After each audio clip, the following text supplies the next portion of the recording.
बच्चों, let's start this question. So this question says, three speed time graphs are shown in this figure. Which graph represent the case of? The first is a ball thrown vertically upward with and returning to the hand of the thrower, and B says a body deaccelerating to a constant speed and accelerating. तो चलिए बच्चों, अब हम इस question को start करते हैं। तो देखिए बच्चों, ये इस क्वेश्चन का जो आपका की कॉन्सेप्ट है, इस क्वेश्चन का अगर आपको की कॉन्सेप्ट लिखना है तो देखिए इस क्वेश्चन का की कॉन्सेप्ट लिख सकते हैं। ये आपका स्पीड टाइम ग्राफ पर क्या है, बेस्ड क्वेश्चन है। This question is based upon the speed time graph. यहाँ पर आपको तीन स्पीड टाइम ग्राफ दिए गए हैं और आपको क्या बताना है कि कौन सा ग्राफ किससे मैच कर रहा है। तो चलिए बच्चों, अब हम इस क्वेश्चन को स्टार्ट करते हैं। तो देखिए पहले पार्ट में उसने बोला है आपसे कि a ball thrown vertically upward and returning to the hand of the thrower. ठीक है, एक बॉल को हम क्या कर रहे हैं, वर्टिकली अपवर्ड फेंकते हैं और वो क्या कर रही है, रिटर्न कर रही है to the hand of the thrower. ठीक है, तो देखिए ये सिचुएशन ऐसी है, मान ली कि आपके पास एक बॉल है। ठीक है, दिस इज अ बॉल। ये किसी थ्रोअर के पास में किसी कोई पर्सन है, उसके हाथ में बॉल है और उसने बॉल को क्या किया, थ्रो किया। तो देखिए जब वो बॉल को थ्रो करेगा, ठीक है, तो इसके पास क्या होगी, कुछ इनिशियल वेलोसिटी होगी। यानी कि इसकी इनिशियल वेलोसिटी क्या होगी, आपकी नॉन जीरो। कुछ इनिशियल वेलोसिटी होगी तभी ये बॉडी आपके ऊपर जा पाएगी। ठीक है, ये बॉडी आपकी मूव करती है। इस बॉडी का जो आपका पाथ है वो ऐसे थ्रो करता है और बॉडी आपके ऊपर की तरफ जाती है और एक सर्टेन हाइट, मैक्सिमम हाइट यहाँ तक पहुंचती है। ठीक है, तो देखिए जब बॉडी आपके ऊपर को मूव करेगी तो हर इंस्टेंट पर इस पर क्या लगेगा, एक फोर्स नीचे की तरफ लगेगा। This force is your mg और this force is the acceleration force due to the gravity. ठीक है, तो देखिए इस बॉडी की वेलोसिटी u ऊपर को है। बॉडी का मान लीजिए यहाँ पर क्या है कि बॉडी की इनिशियल वेलोसिटी u इस डायरेक्शन को है, लेकिन इसका फोर्स किस पर लग रहा है, डाउनवर्ड डायरेक्शन में लग रहा है। तो देखिए अगर इसका वेलोसिटी ऊपर को है और इसमें जो एक्सेलरेशन है वो डाउनवर्ड डायरेक्शन में, तो फाइनली क्या होगा, ये बॉडी धीरे धीरे करते करते कहीं पर स्टॉप हो जाएगी। ठीक है, और मान लीजिए ये इस पॉइंट पर क्या होगी, स्टॉप होगी। अगर बॉडी स्टॉप हो जाएगी तो उसकी फाइनल वेलोसिटी कितनी हो जाएगी, यहाँ पर जीरो हो जाएगी। ठीक है, तो बॉडी की यहाँ पर फाइनल वेलोसिटी जीरो हो जाएगी। उसके बाद क्या करेगी, जब फिर बॉडी का जो दूसरा मोशन होगा, ठीक है, ये मोशन क्या है, जब बॉडी आपका अपवर्ड डायरेक्शन में जा रही है। This is the motion when body is moving in upward direction. फिर क्या होगा, जब बॉडी आपकी यहाँ पर मैक्सिमम अपवर्ड में पहुंच जाएगी, उसके बाद बॉडी पर क्या लगेगा, यहाँ पर इसकी फाइनल वेलोसिटी जीरो हो गई है। यानी कि मैं दूसरे केस में जब इसका डाउनवर्ड मोशन होगा, ठीक है, नाउ अब हम इसके डाउनवर्ड मोशन की बात करते हैं। तो यहाँ पर पहले केस में इसकी फाइनल वेलोसिटी जीरो हो गई है जब ये हाईएस्ट पॉइंट पर पहुंच गई है। तो दूसरे केस में इसकी इनिशियल वेलोसिटी कितनी है, जीरो है। इसी केस को मैं अब दूसरा केस बना रहा हूँ इससे आगे। ठीक है, लेकिन इसमें फोर्स क्या लग रहा है, डाउनवर्ड लग रहा है। This is mg। इसकी इनिशियल वेलोसिटी जीरो है, लेकिन इसमें फोर्स डाउनवर्ड लग रहा है। तो इसकी स्पीड क्या रहेगी, बढ़ते रहेगी बढ़ते रहेगी बढ़ते रहेगी बढ़ते रहेगी। और फाइनली जब ये पर्सन के हाथ पा जाएगी, जब भी किसी पर्सन इसको कैच कर लेगा, तो इसकी जो स्पीड होगी, final velocity, it is not equal to zero और ये काफी ज्यादा होगी एज कम्पेयर टू यू।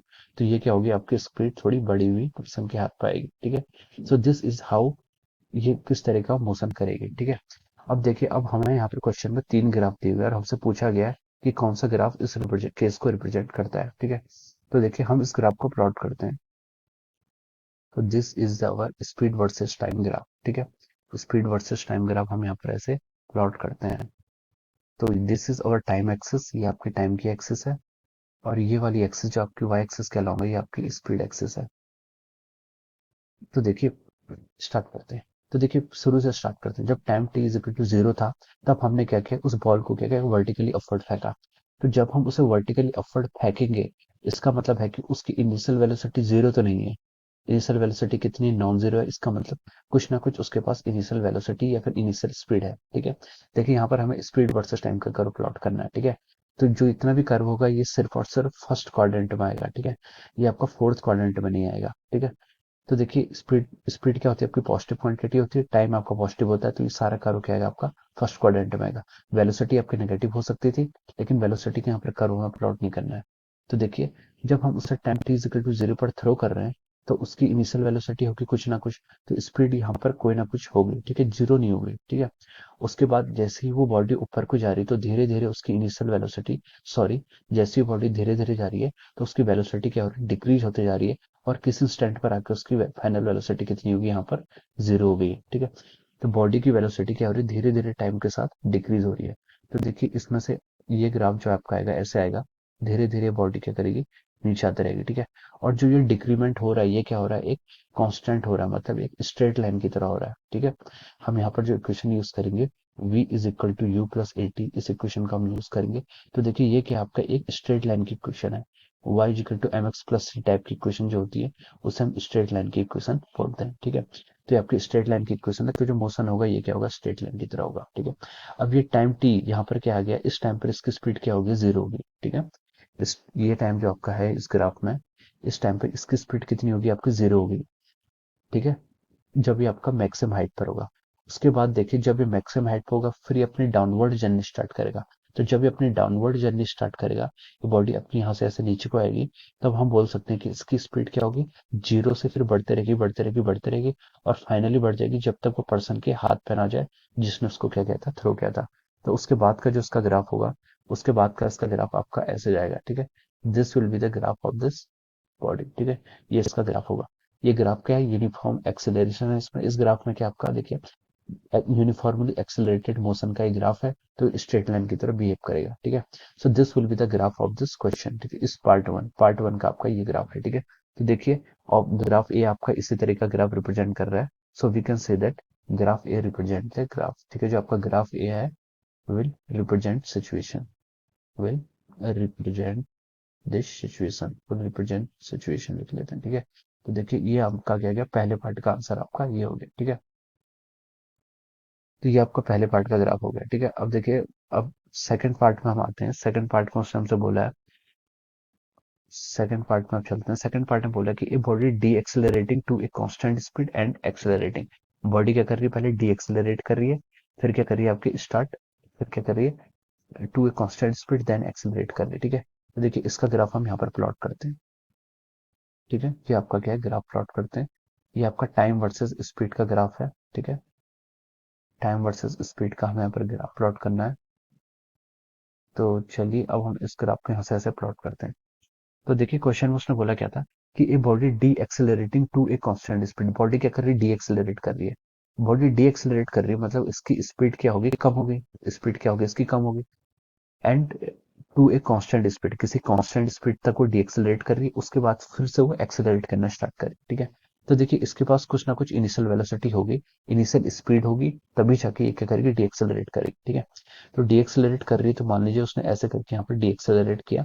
उसके बाद बोल रहा है टू ए कांस्टेंट स्पीड, उसके बाद उसकी स्पीड कांस्टेंट हो जाती है। स्पीड फिर देखिए ऐसे प्लॉट करेंगे तो ये आपकी क्या होगी, स्पीड आपकी कांस्टेंट होगी एंड देन स्टार्ट एक्सेलरेटिंग। उसके बाद फिर वो क्या होता है, फिर से ऐसे एक्सेलरेट होने लग जाता है। तो इसका ग्राफ आपका इस तरीके से आएगा, ठीक है। ये पोर्शन जो आपका यहाँ तक का पोर्शन है, मैं इसको यहाँ पर टाइम डिनोट कर रहा हूँ, जीरो से लेकर टी वन तक का।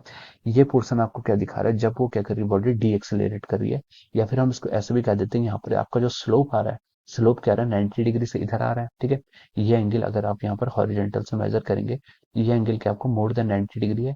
या फिर हम इसको बोल सकते हैं दिस इज ऑब्ट्यूस एंगल। अगर आपका ऑब्ट्यूस एंगल होता है तो इसका मतलब वो वेलोसिटी स्पीड टाइम ग्राफ है, तो वहां पर आपका रिटार्डेशन का ग्राफ है। तो देखिए यहाँ से यहाँ तक जो जीरो से टी1 है, यहाँ से आता है बॉडी क्या कर रही है, रिटार्ड कर रही है।